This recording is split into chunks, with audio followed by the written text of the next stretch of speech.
I'm going to show you guys how to make a reusable produce bag.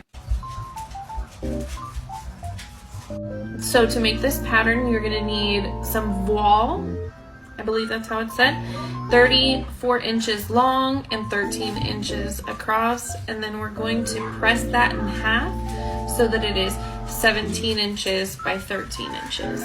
We're also going to need 2 ribbons, one thicker one and one thinner one. Mine are 5/8 of an inch and 3/8 of an inch.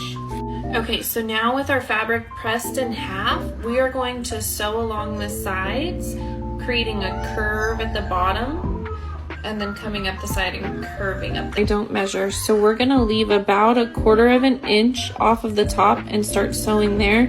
And then we're going to just line up our fabric with the presser foot the entire time.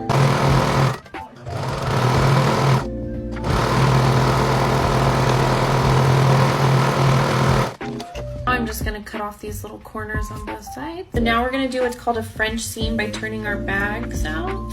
And we're going to press. You can either press, I don't usually, but press along this seam. But essentially we're going to then sew along this seam as well. Still leaving out that 1/4 inch, I'm now lining up my fabric with the inside of my presser foot right there. And I'm just gonna do that all the way around. This is what it should look like all the way around. So now I'm just gonna fold over that little lip and press. Now I cut out 28 inches of our thicker fabric. We're just gonna fold over and press about 1/2 inch, 1/4 of an inch maybe. I lined up the fold of the ribbon with the seam of the bag, and we're gonna sew around as close to this line and as close to this line as we can possible.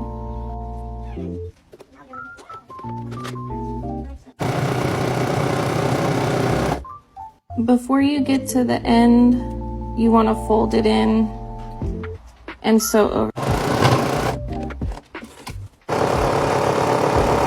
So we just created a tube for our thinner ribbon to go through, and it also encased all of our raw edges. So I'm just gonna go through with some scissors and clean up all these little frilly.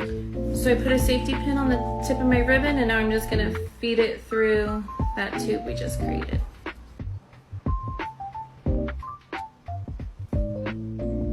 So now I just tied the ends in 2 knots, and you've got your